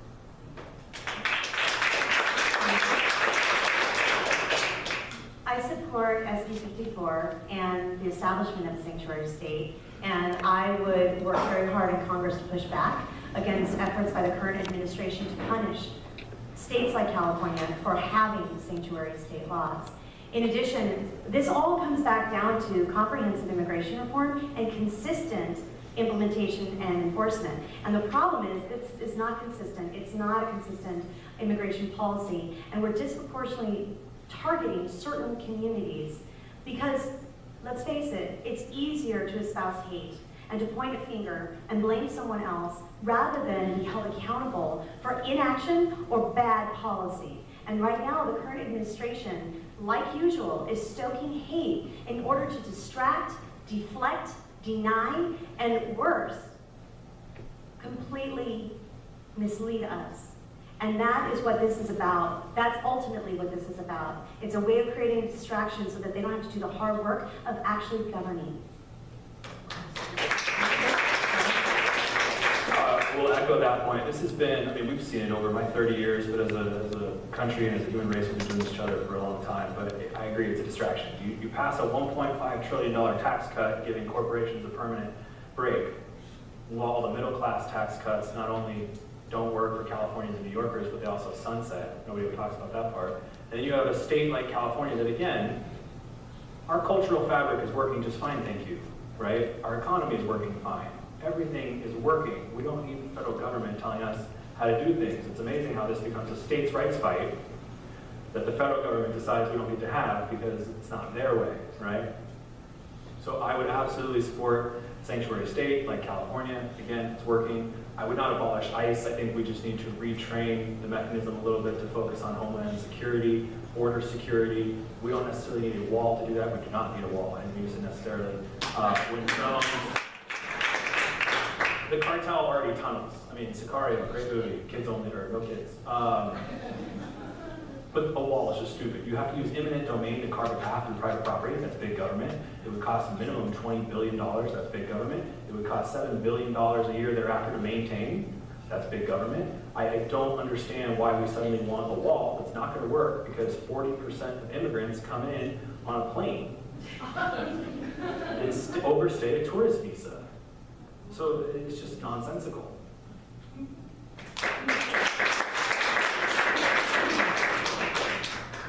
How are you going to prevent interference in our future elections, as well as the spread of misinformation throughout our communities? All of you. So the first thing we need to do is pass a legislation called the Fair Ads Act, which Amy Klobuchar offered in the Senate, which holds social media companies and platforms like Google accountable and to force them to follow the same policies around federal election advertising. That's a no-brainer. We need to do that right away. Secondly, I don't agree with Mark Zuckerberg. I think there's a lot that they knew about what was going on, and we need to stop the proliferation of fake news, bots and trolls, and other things that can distract and dissuade voters from finding the right person who supports them or the right policies that represent them. In addition, I think it's really important that as a country, we stop allowing ourselves being manipulated by companies like Cambridge Analytica. I know a lot about psychographics and psychometrics because I am the CEO of an artificial intelligence company. And in this business, what they're doing is manipulating voters' emotions. They're taking advantage of how you feel about something in order to exploit you. There needs to be new regulation around this. We need to be careful about what information is allowed to third parties, especially when you didn't opt in. That's a problem. So there's a lot of things that we can do that are very technical and practical right off the bat that can help address some of this. But fundamentally, we're talking about the interference of a hostile foreign actor in our democratic process. This is Russia. This is Putin. I formed a tech committee comprised of people from Amazon and Google and a lot of other early engineers in various companies to try and tackle this issue of how do we address cybersecurity in our elections at a community level, because the federal government isn't doing it. The State Department's given $120 million to strengthen our electoral system. They haven't spent any of that money. This is a problem. Our elections are around the corner, and you know who stands to gain if we don't fix this problem. Thank you. I think there's two overriding issues. One is treating the social media platforms as media companies and requiring them to be as forthright as other media companies. And second is the integrity of the voting systems and the technology behind it, which is certainly, I think, the essence of the question that you're asking as to how do we make sure that when people cast a vote, that it is properly documented, properly accounted for, and not being breached by cyber challenges from bad actors. And by the way, Russia's not the only bad actor out there. There are many other countries, including North Korea and China, that are also trying to infiltrate our voting systems. I'm hopeful that technology will continue to evolve and make sure that we protect what is the fundamental aspect of our democracy, the right to vote, to count that vote and know that it was counted properly. And you know what? If today's technology doesn't work, then we need to go back to the coolest technology of all, paper and pen. Thank you. Digital warfare, information warfare is not new, digital warfare is. We absolutely have to address that seriously. Wherever you land in Russia's role or involvement, the facts that I can tell from the intelligence agency is that whatever they did, they only spent 160 grand to do it. All the ads they bought, again, this is why we figure we can run a shoestring budget digital campaign, right? If Russia did it for 160 grand. The government is not currently taking it seriously. Again, in our investment firm, I was a national product manager for a REIT, a real estate investment trust, where we buy data centers and surgery centers. So I would travel the country telling people all about data centers and their critical infrastructure and all the things that go wrong when they get shut down. The Bush administration and then the Obama administration successfully did a program with Israel where we infiltrated Iran's centrifuges before the Iranian deal, and we made them spin too fast and they broke. These are the kind of things we can do to people, but these are the kind of things they can do to us, right? So these governments will plant backdoors into our critical infrastructure systems, not just our voting, our waterways, right? Your airlines. We talk all the time about airlines having data outages, excuse me. When the airline has an outage, you don't know where to go for your plane. The FAA knows where your plane is, so don't worry. But that data center feeds that app, that email update, that text update. You call the phone number, the gal at the other end doesn't know where your plane is either because she's looking at a system fed from the data center. When the market, the stock market, which is run out of a New Jersey data center, right? The stock market is no longer a bunch of people trading paper, ticker tape, right? That's for the tourists. It's a data center. We did a software update here in the States in the data center and they had an outage, 4 hours. The market went down. The entire stock market stopped. These are the kind of things we have to safeguard and we have to take seriously. Thank you. Can I do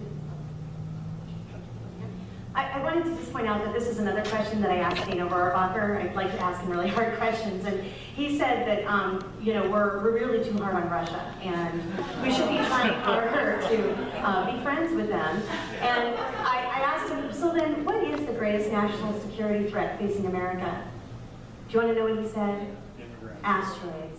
So I asked an astrophysicist, who's a friend of mine, to do the calculations on what would actually be the civilization loss of an asteroid impact.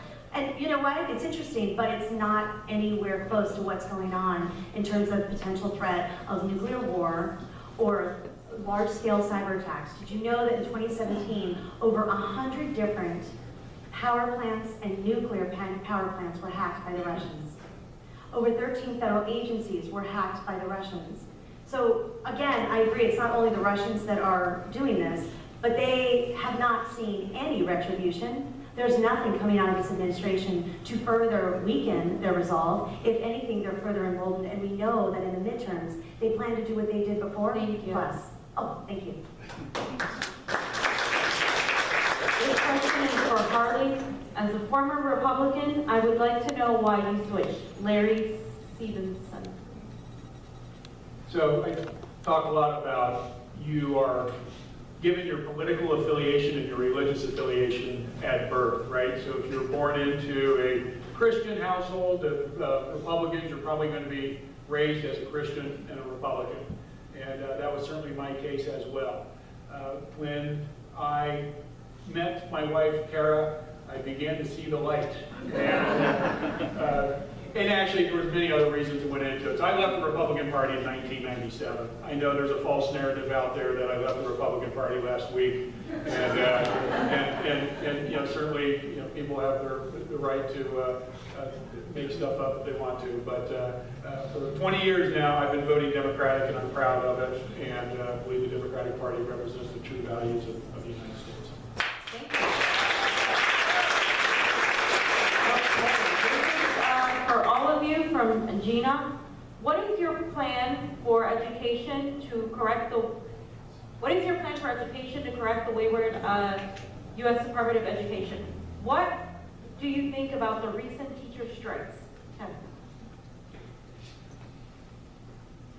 I mentioned earlier, wife, third generation public school teacher. She started during coming out of the recession when teachers got a pink slip every year. So we never knew if she was going to be employed again. We just had to cross our fingers and wait a few months to see if the city, county was going to get the budget to hire her back. And if they didn't, she'd have to scramble to apply to other schools, which probably were going through the same darn thing. For some reason, we come after teachers first. I never know why, right? Because you can't go after cops. We lead people down this path of an illusion that private sector schools are going to be better. And we've already talked about that with prisons. We've already talked about that with everything else. We owe it as a society to our kids to get them a proper education. That is the single best vertical mobility that we have as a country. That has to be the investment that we make in our kids. We should not pass them over to a corporation where, guess what? Some of those charter schools go bankrupt or are mismanaged. And what happens to those kids then mid-year? They fall right back into the public school system that never accounted for them. So we need to make a commitment to all of our kids to have a public school education.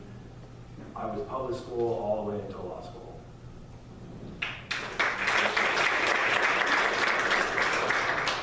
It starts with early childhood education, and it goes all the way through your secondary degree, whether that's in a vocational school or college.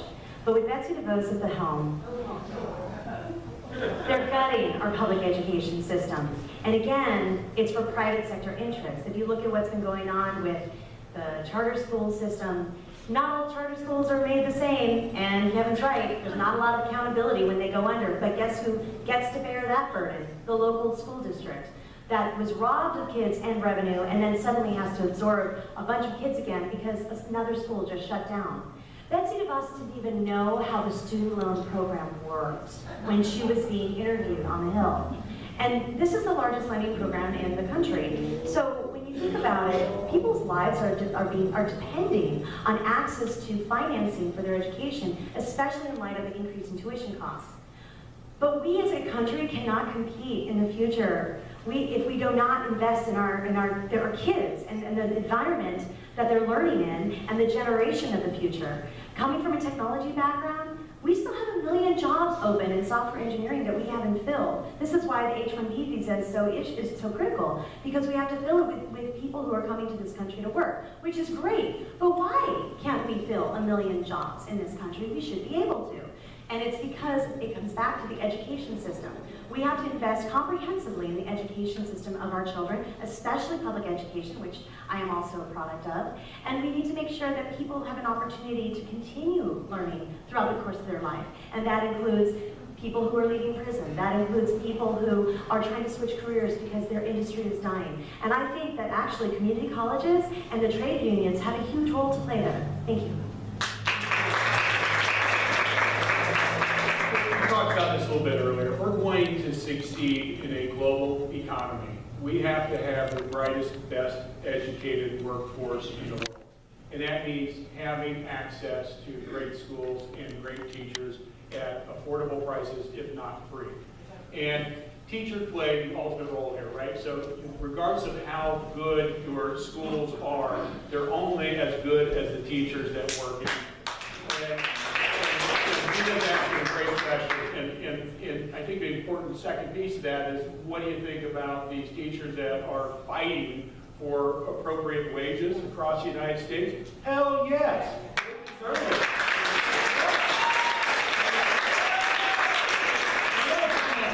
Kevin brought this point up earlier. A lot of these state legislatures that are Republican, and this is the same thing we're seeing with the federal tax cut that just happened. That is being done in an effort to whittle away at social programs and government employees' base. So you cut taxes, and because you have less revenue coming in, what do? Hey, man, we got to cut teachers' pay, or we can't give you a 5% raise. We can only give you a 4% raise. That's just utter BS. You know, we need to support our teachers. We need to make sure we've got the brightest kids in the world. And I stand with those teachers across the country, making sure they're paid what they deserve.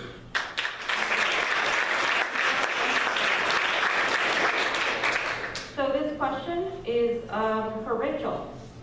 Not sure who it's from. Your campaign has taken money from Amazon, which last year, because of loopholes, paid 0 in federal taxes. If elected, how do we know you won't play business as usual? I have not actually taken any corporate PAC money. I have taken money from one person in the amount of $500 by the name of Robbie Jane, who I worked with in Africa, building out infrastructure projects in East Africa, who now works at Amazon.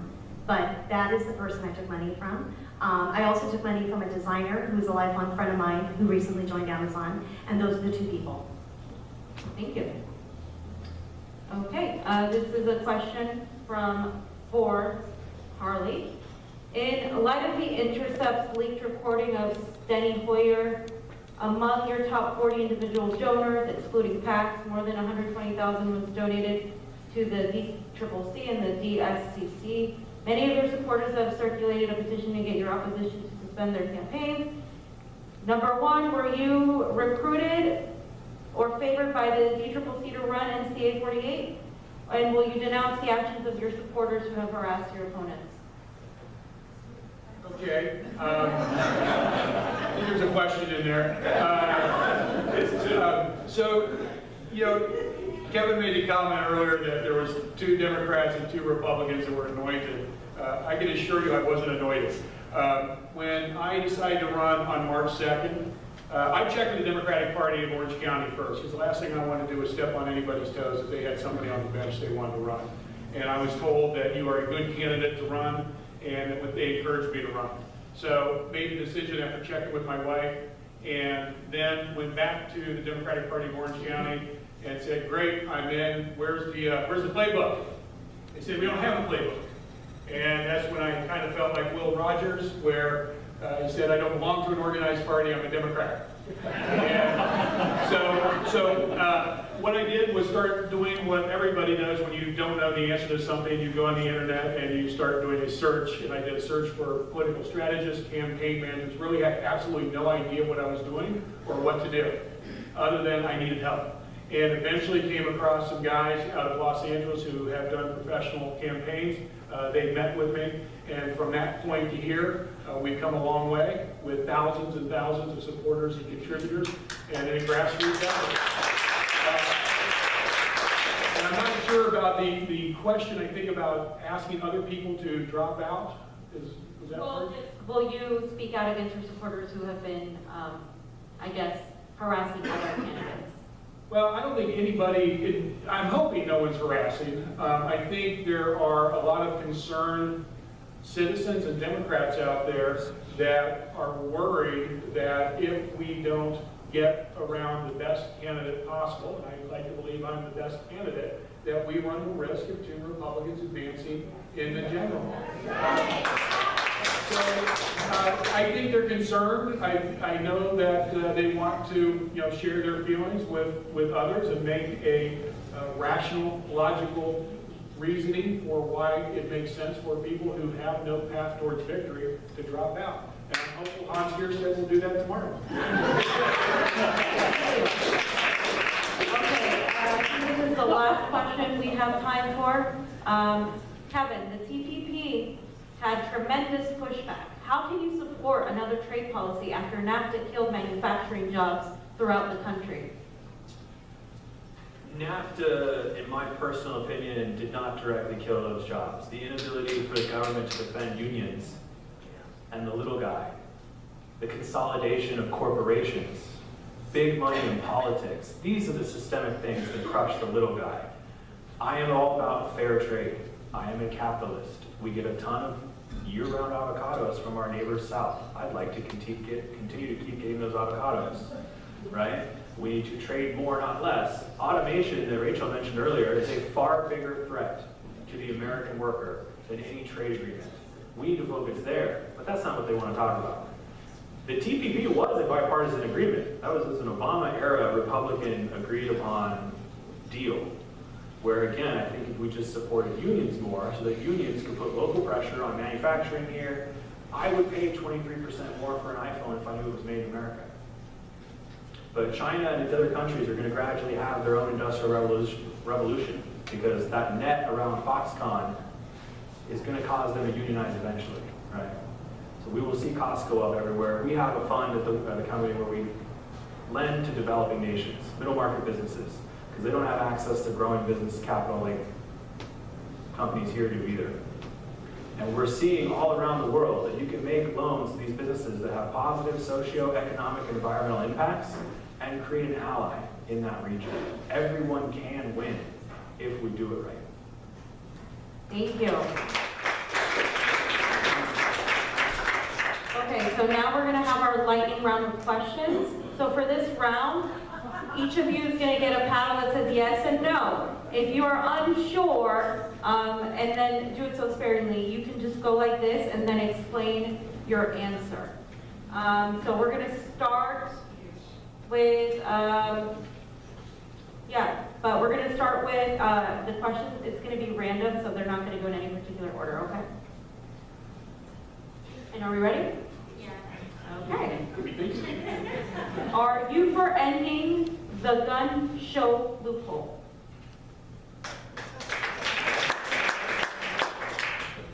Do you support a ban on assault rifles? Do you support the repeal of the AUMF? Do you support a ban on fracking? People are asking any unauthorized use of military force. That's where the president will go to war without knowledge. Sorry. Do you support a ban on fracking? I'm going to do this. All right, I mentioned the capitalistic component of renewable energy. Right now, natural gas is still cheaper to produce a lot of electricity. However, in this everything governmental position, you can regulate or you can negotiate. I would like to regulate the fracking industry to tell us what is in the chemical cocktail that they're injecting into the soil. Until they do that, no fracking. Okay. Are you for the legalization of marijuana on a federal level? Okay, what about cocaine? I'd like to add the, Go right ahead, sorry. the legalization of marijuana with a few caveats. I think it needs to be age 21, the same as alcohol. I think it needs to be heavily taxed. I think it needs to be properly identified. I know if I go have 2 beers, what 2 beers does to me, but there are some edibles out there that are borderline hallucinogenic, and we want to make sure when people ingest or smoke that they recognize exactly what they're ingesting. And fourth, we need to make sure that we have the ability to understand if somebody is impaired due to the consumption. Where can I get those edibles at, number 1? Number 2, do you support the decriminalization of cocaine? Define decriminalization. I don't want to say legalization, but you know when you said decriminalize, in other words, don't support the sale of it, but decriminalize the actual cost of getting in and provide support and medical. Freud was a big fan, but... He needs recovery instead of imprisonment. Oh yeah, so we need to destigmatize drug use in general, right? People need rehab, not criminal, not detention. Yeah, and I think we need to be more specific. If somebody is dealing cocaine, that's a far different situation than somebody who's using recreation. Still no mandatory minimums, because that's what happened. A lot of the amounts that you're holding got tied to mandatory minimums, so even if you decriminalize under a certain amount, you're still locking somebody up for X number of years, no matter what. And also unjust sentencing, which we've covered already earlier, but the fact that certain derivative products are punished differently. We shouldn't have white collar or white cocaine usage among certain populations not punished, and then we crack down on crack, actually. So that's, sorry. But anyway, you get the point. Do you believe we should totally eliminate superdelegates?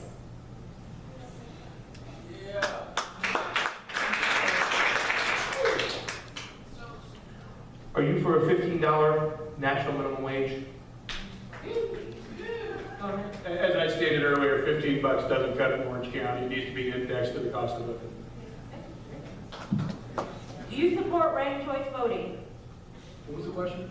Do you support ranked choice voting, meaning that people vote for one candidate and then the second candidate and the third candidate? Like, You could give 3 points to one candidate, 2 points to one candidate, 1 point to one candidate. So theoretically, you could vote for more than one person, but you ascribe a number of points, so most points wins. so do you support ranked choice voting? Okay, that's fine. If you'd like. So the point of that is to allow for greater unanimity and to make sure that more people who feel the same way about a certain candidate, that's reflected in the candidate's choice versus say, one or the other or a single voting option. But I think part of the challenge is that sometimes the top ranked vote getter doesn't get chosen, which is fine. I wouldn't across the board say that I'm totally for it because there are some unintended consequences occasionally. I don't trust the two parties, and this is actually the easiest primary system to manipulate, because you can still go in and vote for your candidate, and then